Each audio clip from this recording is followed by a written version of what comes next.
Hello नमस्कार किसान भाई, आपका स्वागत है Mahatma ji fish farming YouTube channel पर। किसान भाई, आज हम बात करेंगे कि सिर्फ ग्रास कार्प की खेती आप कैसे कर सकते हैं। सिर्फ ग्रास कार्प का आप अगर कल्चर करना चाहते हैं तो उसके लिए कौन सा पाउंड का चुनाव करें, साथ ही उसमें कौन सा साइज आपका बीज डालना है और साथ ही कितने दिनों में उसको हार्वेस्टिंग करना है, कितना डालना है, क्या निकालना है, इस सभी चीज़ के बारे में हम बताएंगे। साथ ही अपना ओपिनियन भी देंगे और कुछ कैलकुलेट भी करके बताएंगे कि आपका टोटल इनकम कितना होने वाला है। तो वीडियो को लास्ट तक बने रहिएगा। चैनल को सब्सक्राइब नहीं किए हैं तो चैनल को सब्सक्राइब कर लीजिए और वीडियो को लाइक और शेयर भी कर दीजिए। तो चलिए वीडियो शुरू करते हैं। किसान भाई, अगर आप सिर्फ ग्रास कार्प की खेती करना चाहते हैं तो सबसे पहले आपको है जो उस हिसाब से पौंड का चयन करना पड़ेगा। तो पौंड कैसा होना चाहिए, तो जिस एरिया में आपका घर है उस एरिया में आप पौंड का चुनाव करें और पौंड में ज़्यादा से ज़्यादा जलकुंभी, सीमार ये सब होना जरूरी होता है, क्योंकि ग्रास कार्प और घास ज़्यादा खाती है। उसके साथ साथ आप फ्लोटिंग फीड्स देते हैं वो भी खाती है। तो आपको कम लागत में ज़्यादा मुनाफा लेना है तो जलकुंभी वाला एरिया चुने, जिससे आपका ग्रास कार्प तेजी से विकास करेगा। ये हो गया तालाब का चयन। पता है कि अगर आपका के एरिया में वैसा तालाब है, आपके पास है, तो आप उसका कल्चर कैसे कर सकते हैं ग्रास कार्प का।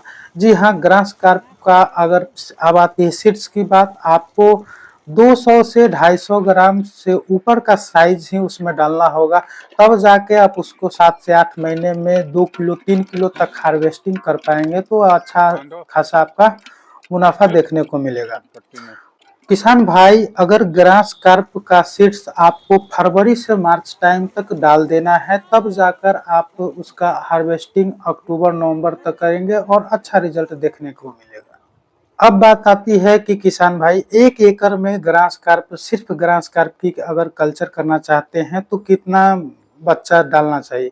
तो आप 3000 से 4000 पीस 1 एकड़ में डालें तो अच्छा रहता है। वैसे आप सिंगल कल्चर करना चाहते हैं तो 6-6 हजार पीस भी लोग डालते हैं, तो वो ज़्यादा हाई डेंसिटी में हो जाता है, तो उसका साइज का ग्रोथ अच्छा आपको नहीं देखने को मिलेगा।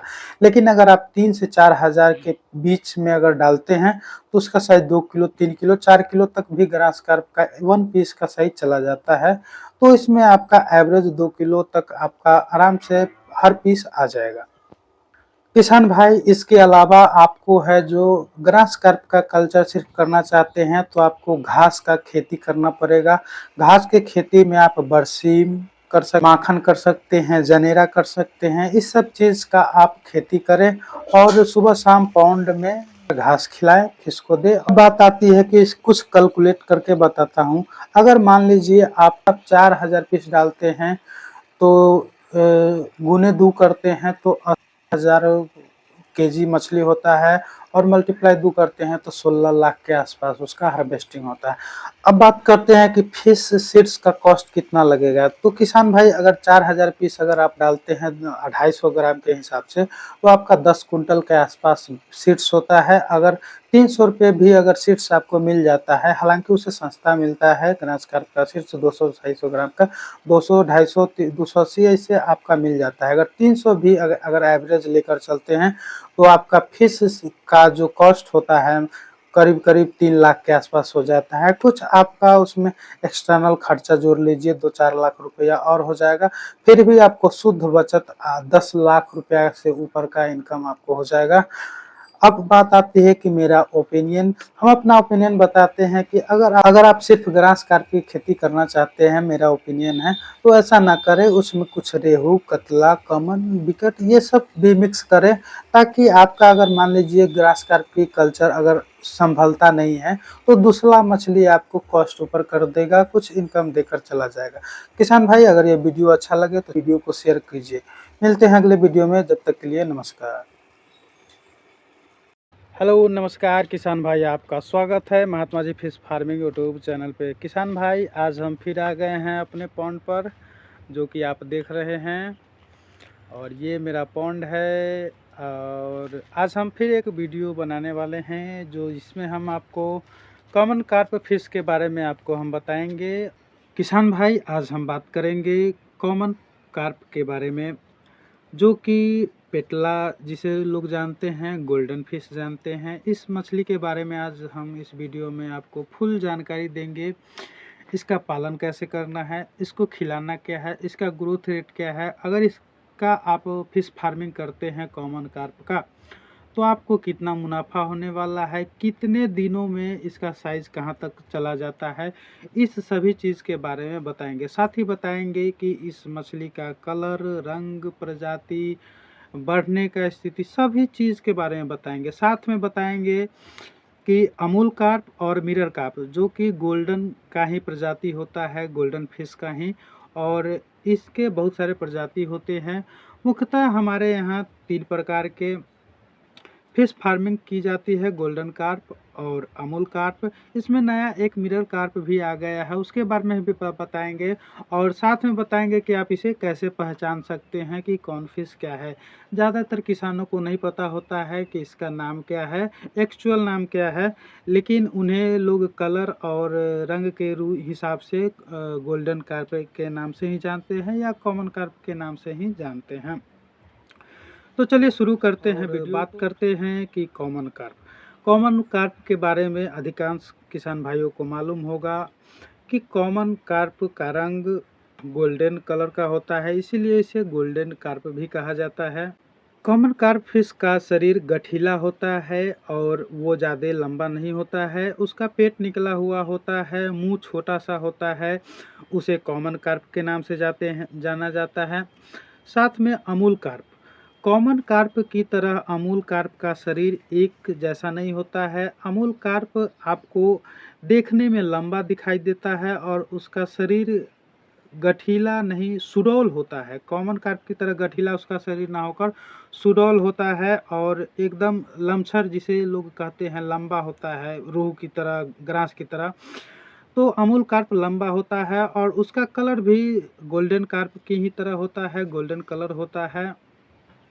इसके बाद मिरर कार्प का फिश भी है और उसके शरीर होता है गोल्डन कार्प की ही तरह होता है। उसका भी पेट निकला हुआ होता है, वो ज़्यादा लंबा नहीं होता है।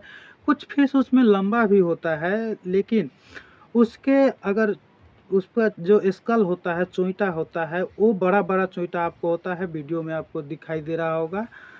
तो ये 3 मछली है। बहुत सारे किसान भाइयों के मन में सवाल रहता है कि ये मछली कौन कौन मौसम में ग्रोथ करेगा। तो ये तीनों मछली, common carp, golden carp, mirror carp, Amul carp, आप हर मौसम में इसका कल्चर कर सकते हैं। गर्मी में भी इसका ग्रोथ सेम रेट से होता है, गर्मी में कुछ ज़्यादा होता है, लेकिन ठंड में भी इसका ग्रोथ रेट सेम होता है और बरसात के मौसम में भी इसका अच्छा खासा ग्रोथ रेट होता है। यकीन मानिए, अगर आप कॉमन कार्प का कल्चर करना चाहते हैं, खेती करना चाहते हैं, तो बृहद पैमाने पर करें, बड़े पैमाने पर करें और आपको अच्छा मुनाफा देखने को मिलेगा फिश फार्मिंग में। अब बात करते हैं कि कॉमन कार्प मछली किस सतह की मछली होती है। पॉन्ड में 3 सतह माना जाता है, ऊपरी सतह, मध्यम सतह और निचली सतह, जो ज़मीन के नीचे होता है। तो गोल्डन कार्प आपको ज़मीनी सतह, निचली सतह का मछली है, और मिरर कार्प, अमूल कार्प, ये तीनों एक ही प्रजाति के हैं, तो इसका रहन सहन, खाना पीना सब एक है। तो ये निचली सतह का मछली है और ये नीचे, ज़मीन के नीचे का जो भी भोजन होगा उसे उठाएगी और इसका ग्रोथ बहुत फास्ट होता है। ये आपके बांध के चारों कात भी रहेगी, क्योंकि ये ज़मीन से जुड़ा हुआ फिश है। तो ज़मीन जिधर इसको मिल जाए, बांध के कात में हो, बॉटम में हो, वहाँ सभी पर ये मछली आपको देखने को मिलेगी। एक बार फिर से हम आपको बता दें, अमूल कार्प गोल्डन कार्प की तरह देखने में लगता है, लेकिन उसका शरीर सुडौल होता है, उसका पेट नहीं निकला हुआ होता है, उसके शरीर का बनावट अलग तरह का होता है, जिसे आप पहचान सकते हैं, वीडियो में आपको दिखाई दे रहा होगा। अमूल कार्प भी निचली सतह का मछली है। अब बात करते हैं किसान भाई कि ग्रोथ रेट क्या है। कॉमन कार्प फिश का ग्रोथ रेट बहुत ही अच्छा है।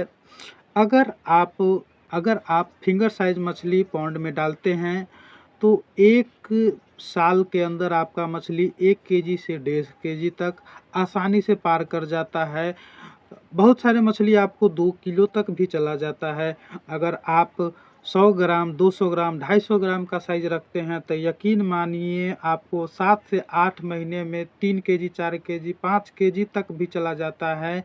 और मेरा बात पर्सनल करें तो हम कॉमन कार्प का हाईएस्ट वेट आपको 8 केजी तक बेच चुके हैं अपने पॉन्ड से, इसी पॉन्ड से। तो सोच सकते हैं इसमें अच्छा खासा मुनाफा है। और आगे बात करते हैं इसको भोजन क्या खिलाना होता है। मुख्य बात होता है कि ये खाता कितना है। मुख्यतः फिश फार्मिंग में मछली को 2 प्रकार से भोजन मिलता है, एक प्राकृतिक रूप से और दूसरा कृत्रिम रूप से। प्राकृतिक रूप से कहे तो पानी के अंदर आपको जो बैक्टीरिया बनता है, प्लवक प्लैंकटन, जिसे जू प्लैंकटन और प्लाइटो प्लैंकटन होता है, उसके थ्रू मछली अपना भोजन ग्रहण करती है। तो कॉमन कार्प भी आपको जू प्लैंकटन और फ्लाइटो प्लैंकटन को ग्रहण करती है और वो भी इस प्लवक को खाने में रुचि रखती है। कृत्रिम रूप से आप फ्लोटिंग फीड्स दे सकते हैं। सिंकिंग फीड्स आता है, गोबर, खली, चूरा का दाना, बहुत सारे आपको मिल जाते हैं मार्केट में, जो आप खिलाना चाहे खिला सकते हैं। अगर आप फिश फार्मिंग में जल्दी मुनाफा कमाना चाहते हैं, अच्छा ग्रोथ दिखाना चाहते हैं, तो आपको प्राकृतिक रूप से भी भोजन तैयार करना होगा। अगर पॉन्ड में आपको गोबर छींटना होगा तब जाकर उसमें प्लवक प्लैंकटन बनता है और उसे मछली ग्रहण करती है। साथ में आपको फ्लोटिंग फीड्स भी देना पड़ेगा, तभी जाकर आपको जल्दी रिजल्ट मिलेगा और आपको लंबा समय देखने का इंतजार नहीं करना पड़ेगा और जल्दी आप हार्वेस्टिंग कर लीजिएगा। अब बात करते हैं पॉन्ड की बनावट। किसान भाई, अगर आप बड़े पैमाने पर कॉमन कार्प की खेती करना चाहते हैं तो आपको पॉन्ड की बनावट पर खास ध्यान देना पड़ेगा, क्योंकि ये मछली ज़मीनी सतह की है। जैसा कि मैंने बताया, तो बरसात के मौसम में ये मछली ज़्यादा एक्टिव रहती है और बरसात के मौसम में पॉन्ड का बांध भी ज़्यादा आपको ढाता है और मछली का भी ज़्यादा एक्टिव रहने के कारण बांध के चारों तरफ ये मछली रहेगी और आप बांध आपका हर साल कमज़ोर करती रहेगी। इसीलिए अगर आप कॉमन कार्प की खेती ज़्यादा पैमाने पर करना चाहते हैं तो बांध की बनावट आपको अच्छी देने होगा, क्योंकि आपको बांध अगर पॉन्ड बनाना चाहते हैं नए तरह से तो जेसीबी से न बनवा कर आपको ट्रैक्टर बॉकेट की मदद से आपको बांध बनवाना होगा, तब जाकर बांध आपका मजबूत होता है। आगे बात करेंगे कि गोबर, जैसा कि मैंने इस वीडियो में गोबर का चर्चा किया है, तो आगे बताएंगे कि गोबर आप मछली को पॉन्ड में अपने कैसे खिला सकते हैं, कैसे डालना है, इसका सही तरीका। तो अगले वीडियो को भी देखने के लिए चैनल को सब्सक्राइब कर लीजिए, बेल आइकन को दबा दीजिए ताकि नोटिफिकेशन आपको सबसे पहले मिल जाए। वीडियो के लास्ट तक बने रहने के लिए धन्यवाद। मिलते हैं अगले वीडियो में, जब तक के लिए नमस्कार।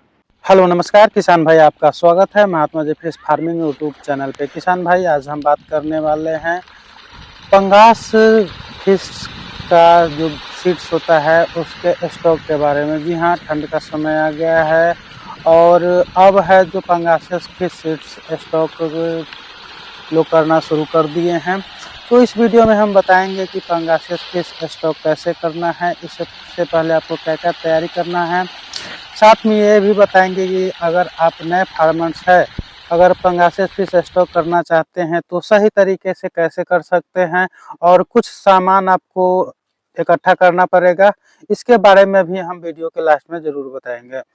तो चलिए वीडियो को शुरू करते हैं। अगर चैनल को सब्सक्राइब नहीं किए हैं तो चैनल को सब्सक्राइब कर लीजिए, वीडियो को लाइक कर दीजिए और वीडियो अच्छा लगे तो अपने मित्रों के पास शेयर भी कर दीजिएगा। तो चलिए वीडियो शुरू करते हैं। किसान भाई, अगर आप पंगास फिश सीड्स स्टॉक करना चाहते हैं तो सबसे पहले आपको अपने पॉन्ड को सुखाना होगा। सुखाने के बाद आपको चारों तरफ से बांस की मदद से आपको फ्रेमिंग करना होगा। इसके बाद चारों तरफ से आपको तिरपाल टांगना होगा, ताकि से आपको है जो ठंड में बच्चे को सुरक्षित रखने के लिए बहुत मदद मिलता है। चारों तरफ तिरपाल टांगने से आपको 3 चीज का बहुत ज्यादा फायदा मिलता है। तो पहले पॉइंट पॉइंट में है आपको सबसे ज़्यादा फायदा मिलेगा कि टेम्परेचर आपका 5 डिग्री सेल्सियस तापमान आपका इंक्रीज रहेगा। बाहरी वातावरण के तुलना में आपके जहाँ फिश स्टॉक करते हैं वहाँ आप तिरपाल चारों तरफ से लगाए हैं, जिससे कि आप वीडियो में देख पा रहे हैं। तो 5 डिग्री सेल्सियस तापमान आपका इंक्रीज रहता है। दूसरे पॉइंट में बात करते हैं, पंगासियस फिश में फंगस नाम की बीमारी होता है जो कि उजला उजला होता है, बच्चा में काफ़ी देखने को मिलता है। तो इससे भी आपका बचाव हो जाता है, क्योंकि बाहरी वातावरण आपके फिश को सीड्स को नहीं लगता है और बाहरी टेम्परेचर से बचा रहता है, तो इसलिए इस बीमारी से भी आपका फिश बचा रहता है। तीसरा फायदा आपको मिलता है कि चारों तरफ से तिरपाल से घेरने से कि चिड़िया होती है जो मछली को खाती है, चिड़िया उससे बचाव हो जाता है। चारों तरफ से आप है जो जाल घेरे रहते हैं, उससे आपको फायदा होता है कि सांप, मेढक इस सब चीज से आपका बचाव होता है और फिश बचा रहता है। फिश फार्मिंग में आपको फिश सीड्स बचा लेने पर ही आपको मुनाफा ज़्यादा देखने को मिलता है, क्योंकि यहाँ फिश बड़ा नहीं करना है, फिश सीड्स को बचाना है। दूसरे पॉइंट बात करते हैं कि फिश सीड्स कब स्टॉक करना चाहिए, कब से शुरू करना चाहिए। किसान भाई, फिश स्टॉक अलग अलग किसान अपने अनुसार समय से करते हैं। कुछ किसान सितंबर शुरू होने से ही फिश सीड्स स्टॉक करना शुरू कर देते हैं। कुछ किसान है 15 अक्टूबर के बाद से शुरू करते हैं और नवंबर तक फिश सीड्स स्टॉक कर लेते हैं। तो ये आपके समय के हिसाब से निर्भर करता है कि आप फिश स्टॉक कब करना चाहते हैं। हाँ, लेकिन ज़्यादा से ज़्यादा आप है जो 15 नवंबर तक या दिसंबर तक आप फिश स्टॉक लेट से लेट आप कर सकते हैं। पहले आप अक्टूबर का मध्य से ले सकते हैं, शुरुआती अक्टूबर या सितंबर से ही कुछ किसान लेते हैं, और जो किसान सितंबर में लेते हैं उसका जो फिश लाइन सीड्स का होता है 2000-4000 लाइन का होता है, जो कि बढ़ने में समय लगता है और वो ज़्यादा हैचरी की तरह कार्य करते हैं। तीसरे पॉइंट में बात करते हैं, अगर आप फिश फार्मिंग में आए हैं, अगर आप पंगासियस फिश स्टॉक करना चाहते हैं एक हैचरी के रूप में कि आप फिश सीड्स का ही व्यापार करें, तो आपको कम से कम 1000 लाइन से ऊपर का ही सीड्स स्टॉक करना चाहिए, ताकि 2 महीने 3 महीने में ये फिश आपका है जो 100 लाइन 50 लाइन का चला जाए। किसान भाई, चौथे पॉइंट में बात करते हैं, यदि आप बड़े फिश फार्मिंग करते हैं, फिश सीड्स हैचरी की तरह आप नई फार्मिंग करते हैं, तो आपको एक चीज का ध्यान देना पड़ेगा, आप 1000 लाइन से कम का भी फिश स्टॉक कर सकते हैं, ताकि आपका फरवरी मार्च टाइम में फिश का साइज आपका 50 ग्राम 100 ग्राम 70 ग्राम तक हो जाएगा। तो आपका 2 से 3 महीना में फिश पंगासियस फिश आपका किलो साइज का एवरेज पकड़ लेगा और आपका अक्टूबर तक सितंबर अक्टूबर तक आप हार्वेस्टिंग कर लीजिएगा और उस समय फिश का रेट अच्छा मिलता है। पांचवें पॉइंट में बात करते हैं किसान भाई, यदि आप फिश सीड्स का स्टॉक कर रहे हैं तो उसमें ठंड से बचाने के लिए, टेम्परेचर मेंटेन करने के लिए आपको बोरवेल का पानी चेंज करना पड़ेगा। पौंड में 20 से 30% 25% आपको पानी प्रतिदिन आपको चेंज करना पड़ेगा बोरवेल की मदद से, क्योंकि बोरवेल का पानी होता है गर्म होता है और जो पौंड का पानी होता है उसका टेम्परेचर कुछ डिक्रीज हो गया रहता है। तो पौंड का पानी में अगर बोरवेल का पानी जाता है तो मेंटेनेंस करके कुछ टेम्परेचर इंक्रीज हो जाएगा। इससे फिश सीड्स का है जो टेम्परेचर ज़्यादा चाहिए वो मेंटेनेंस रहता है और आपका फिश अच्छा से ग्रोथ करेगा और डैमेज नहीं होगा, मोर्टेलिटी नहीं होगा। छठे पॉइंट में बात करते हैं किसान भाई, अगर आप बड़े पैमाने पर अगर फिश सीड्स का कल्चर करना चाहते हैं तो आपको छोटा छोटा 2-4 पौंड आपको बनवाना पड़ेगा फिश सीड्स के लिए, और कुछ चीज़ों का आपको ज़रूरत पड़ेगा। जैसे पहले पॉइंट पे बात करते हैं, जहां आप फिश सीड्स का कल्चर करना चाहते हैं वहां आपको 24 घंटा बिजली की व्यवस्था होना चाहिए। दूसरा पॉइंट में आपको एरिएटर मशीन का व्यवस्था करना चाहिए। एरिएटर मशीन होता है जो कि अगर बड़े पैमाने पर आप करते हैं, ज़्यादा डेंसिटी में आप फिश स्टॉक करते हैं तो उसमें ऑक्सीजन की कमी होती है। इसीलिए एरिएटर मशीन की मदद से आप उसमें ऑक्सीजन पूरा कर सकते हैं। साथ तीसरे पॉइंट में एरिएटर बोवेल आता है जो कि पानी के नीचे रहता है, जो कि बुलबुला पैदा करेगा जिससे ऑक्सीजन पैदा होता है और मछली को सांस लेने में परेशानी नहीं होगी, ज़्यादा डेंसिटी रहेगा तो भी। चौथा में आपको एक बोरवेल की मदद पड़ेगा और 2 मोटर का मदद पड़ेगा। 2 मोटर इसलिए क्योंकि आपको पानी जब चेंज करना है तो बार-बार आप एक जगह से उठाकर दूसरे जगह नहीं डाल सकते हैं। तो एक जगह आपको एक मोटर बोरवेल पर बंधा रहेगा और एक पॉन्ड में जो कि निकासी करेगा। जो 20 से 25% आप पानी प्रतिदिन चेंज करेंगे तो बार-बार इधर से उधर आप नहीं कर सकते हैं। इसीलिए एक बोरवेल और 2 मोटर की मदद पड़ेगी। 5वें पॉइंट में बात करते हैं, आपको एक टेम्परेचर मशीन लेना पड़ेगा जो कि 500-700-300 में भी टेम्परेचर मशीन आ जाता है, जो कि बिजली की मदद से डीसी वोल्ट पर चलता है या एसी वोल्ट पर, हर प्रकार के आते हैं। तो आप उस मशीन को पानी में अगर डालते हैं तो आपका पता चलता है कि पानी का टेम्परेचर कितना है।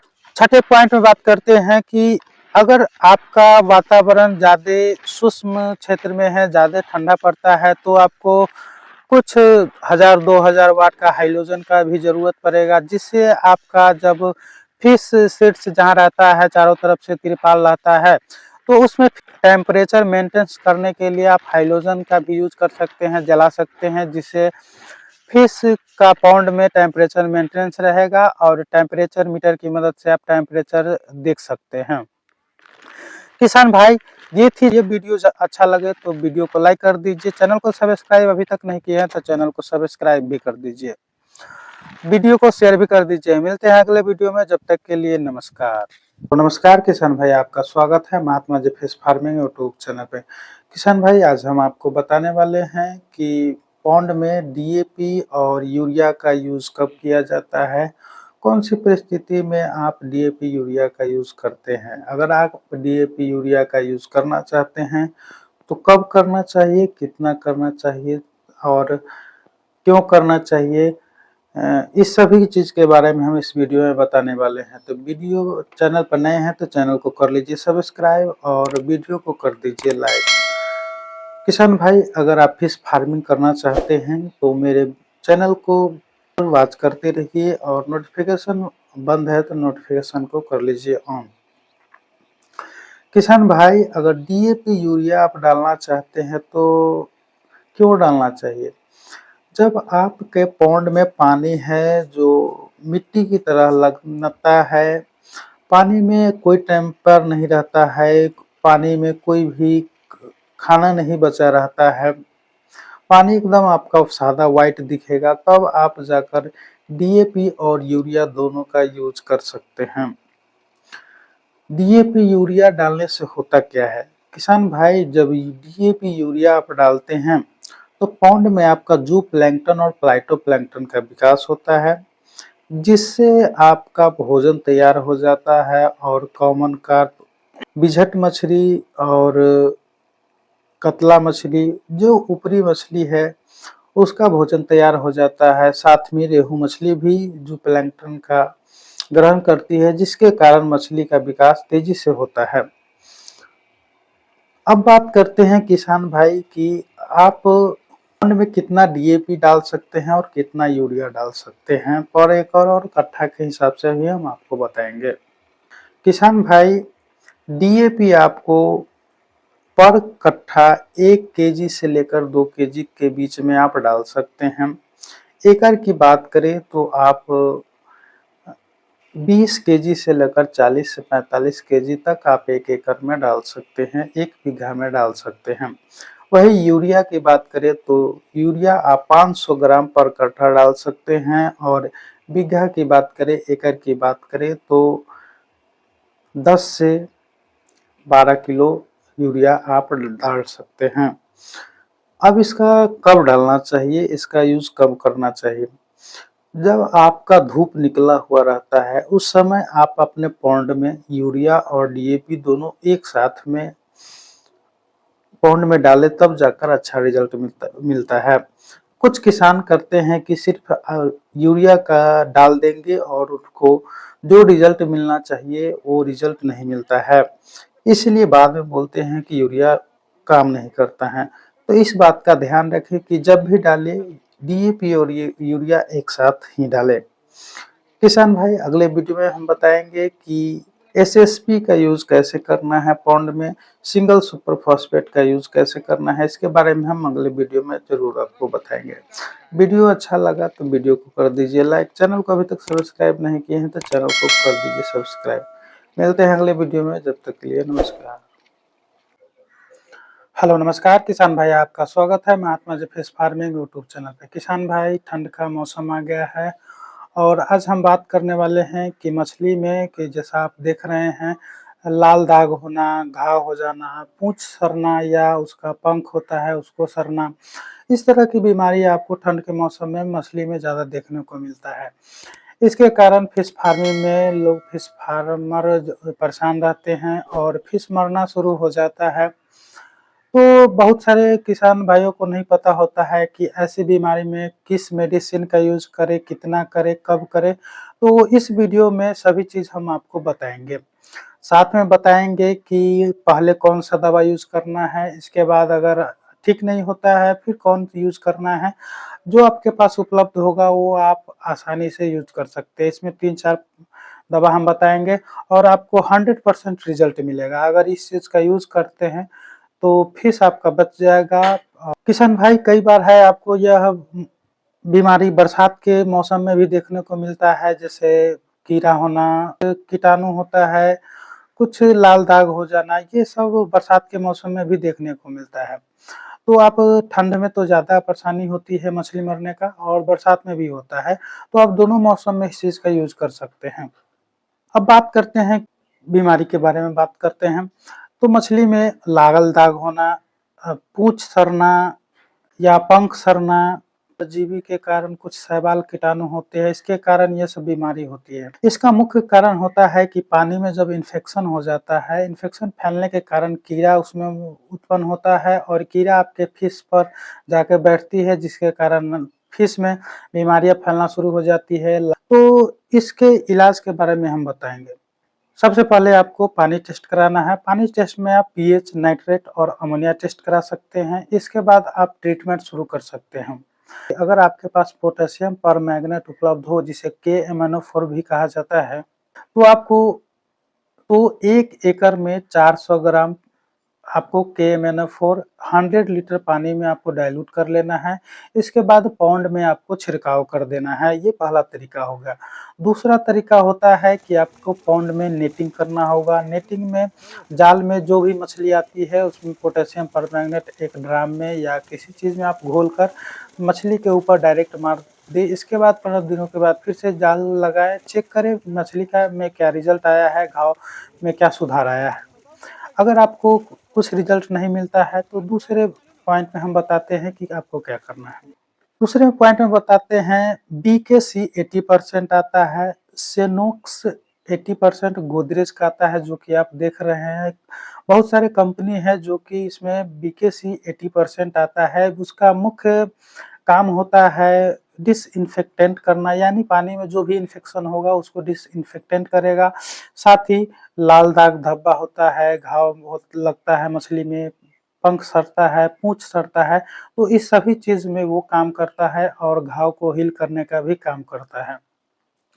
तो आपको BKC 80 या जो उपलब्ध हो आपको वो लिया और 1 लीटर आपको 1 एकड़ में 100 लीटर पानी में डाइल्यूट कर लेना है और इसके बाद 1 एकड़ एरिया में उसको छींटना है। अगर आपका पॉन्ड का एरिया 2 एकड़ है तो 2 बोतल आपको लगेगा, इसको छींट लेना है।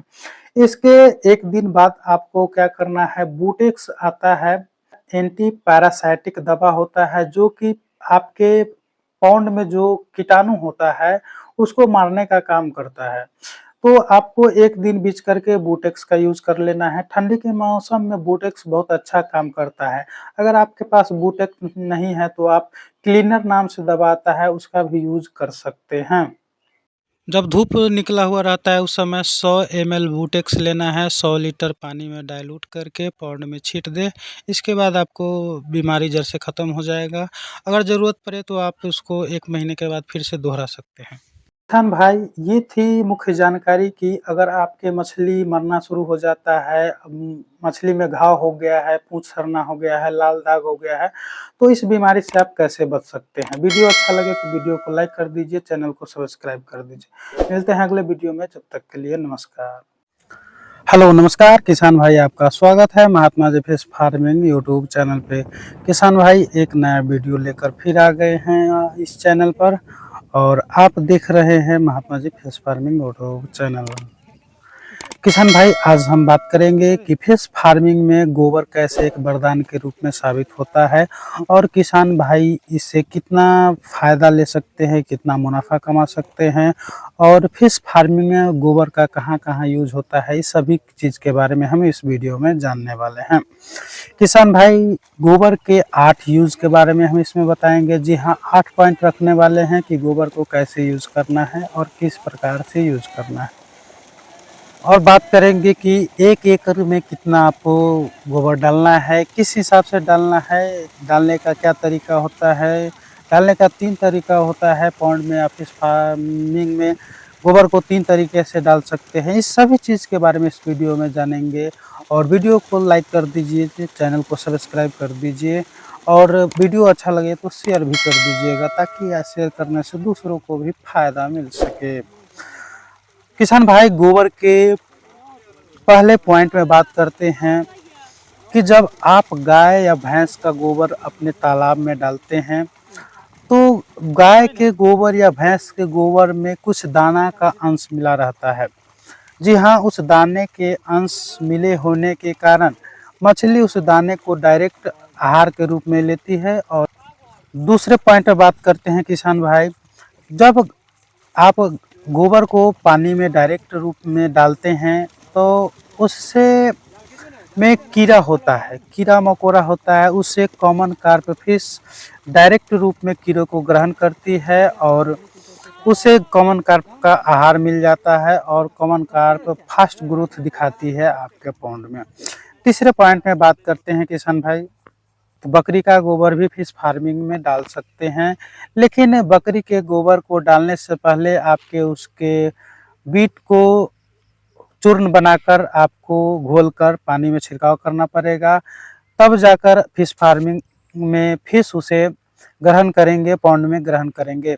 साथ ही कुछ ऐसा भी कहा जाता है कि बकरी के गोबर को कुछ मछलियां डायरेक्ट रूप में ही भोजन करती है, लेकिन मैंने ऐसा कुछ देखा नहीं है। हाँ, कुछ स्तर तक, बहुत कम स्तर तक मछलियाँ उसे डायरेक्ट रूप में खाती हैं, क्योंकि मैंने ये तरीका अपने पॉन्ड में अपना कर देखा था, तो कुछ खास रिजल्ट मुझे देखने को नहीं मिला। इसीलिए अगर आप बकरी का गोबर फिश पॉन्ड में डालना चाहते हैं तो उसे चूर्ण बनाकर ही डालें। अगले पॉइंट में बात करते हैं किसान भाई, जब गोबर को आप अपने पॉन्ड में डालते हैं तो उससे पॉन्ड के साथ प्रतिक्रिया करती है गोबर, और पॉन्ड में प्लवक तैयार होता है, जिससे जू प्लैंकटन और फ्लाइटोप्लैंकटन के नाम से हम लोग जानते हैं। और इस जू प्लैंकटन और फ्लाइटोप्लैंकटन एक प्रकार का कीड़ा होता है, और उसे कतला, इसके बाद बिझट और सिल्वर कार्प, ये मछली ज़्यादा जू प्लैंकटन और फ्लाइटोप्लैंकटन को ग्रहण करती है। इसके साथ साथ भी जू प्लैंकटन को, अगर आप पंगास का फिश करते हैं, फार्मिंग करते हैं, पंगास फिश भी जू प्लैंकटन को बहुत ज़्यादा ग्रहण करती है, और अपने ग्रोथ को फास्ट करने में उसे मदद मिलती है। 5वें पॉइंट में बात करते हैं किसान भाई, जब आप गाय के गोबर को, हाँ जी, भैंस के गोबर नहीं, गाय के गोबर को घोल कर डाइल्यूट कर कर अपने पॉन्ड में अगर डालते हैं, तो उससे पॉन्ड में ऑक्सीजन लेवल आपका बेहतर होता है, और जिसके कारण फिश में को सांस लेने में परेशानी नहीं होती है, मछली आपका ऊपर नहीं जागेगा और अपने पानी के सतह के नीचे ही रहेगा, और उसको सर्वाइव करने में भी कोई भी परेशानी नहीं होती है। इसीलिए कोशिश करें कि गाय का गोबर अपने पॉन्ड में डाइल्यूट करके ज़्यादा से ज़्यादा देने की कोशिश करें। छठे पॉइंट में बात करते हैं किसान भाई, गोबर को किस तरह से तालाब में आप डाल सकते हैं। जैसा कि मैंने पहले बताया, गोबर को डालने का 3 तरीका होता है पॉन्ड में। पहला तरीका होता है गोबर को आप डाइल्यूट करके पॉन्ड में चारों तरफ से छींट दें। दूसरा तरीका होता है, कोई गोबर यदि 1 महीना 2 महीना पुराना होता है और उस गोबर में बहुत ज़्यादा गर्मी होता है, तो गर्मीपन ख़त्म हो जाता है, तब उसे आप, अगर आपका तालाब बड़ा है तो उसमें डायरेक्ट रूप में डाल सकते हैं। हालांकि ऐसा बहुत कम करना चाहिए, नहीं तो ज़्यादा अगर डालते हैं तो पानी में ऑक्सीजन लेवल कम हो जाता है, तो मछली फिर आपको ऊपर आएगा और मछली डैमेज होने लगेगा। इसीलिए सबसे अच्छा तरीका होता है डाइल्यूट कर छींट कर डालें। तीसरा तरीका होता है डालने का, यदि आप पॉन्ड तैयार करते हैं, पॉन्ड नया हो या पुराना हो उससे फ़र्क नहीं पड़ता है। अगर नया पॉन्ड है तो उसमें आपको, जब पॉन्ड सूखा रहता है तो उसमें आपको गोबर और खली डाइल्यूट करना है, मिलाना है और ज़मीनी सतह पर डाल के जुताई कुराई करके फिर पानी आपको उसमें भरना है। तो चलिए 7वें पॉइंट में बात करते हैं। बहुत सारे किसान भाई के मन में सवाल होगा कि गोबर कब डालना चाहिए, कौन स्थिति में डालना चाहिए। किसान भाई, जब गोबर आप डालते हैं तो डाइल्यूट कर जब पॉन्ड में आप छींटते हैं तो उसका समय दोपहर होना चाहिए, ना कि सुबह और शाम। ऐसा इसलिए क्योंकि जो प्लैंकटन, फाइटोप्लैंक्टन जल्द से जल्द तैयार होता है और मछली को आहार जल्दी बनता है और मछली आपका ग्रोथ जल्दी करती है। अब बात करते हैं 8वें पॉइंट में, जो महत्वपूर्ण है कि 1 एकड़ में आपको गोबर कितना अधिकतम देना है। पॉन्ड तैयार कर रहे हैं तो गाय का गोबर आपको प्रति एकड़ 400 केजी 1 एकड़ में डाइल्यूट करके मिलाना है। यदि आप भैंस का गोबर डालते हैं तो 500 से 600 केजी 1 एकड़ में आप गोबर डाल सकते हैं। दोस्तों, अगर आप गोबर फिश फार्मिंग में यूज़ करते हैं तो आप अगर अच्छे खासे रूप में गोबर यूज़ करते हैं तो आपका मछली 25% से लेकर 50% जो भोजन होता है गोबर के माध्यम से ही आपको मिल जाता है, जिससे फिश फार्मिंग में आपका कॉस्ट कम जाता है और मुनाफा ज़्यादा होने का चांस बढ़ जाता है। अगर वीडियो अच्छा लगा तो वीडियो को लाइक कर दीजिए, चैनल को सब्सक्राइब कर दीजिए। अगर वीडियो को शेयर नहीं किए हैं तो वीडियो को शेयर भी कर दीजिए। मिलते हैं अगले वीडियो में, जब तक के लिए नमस्कार।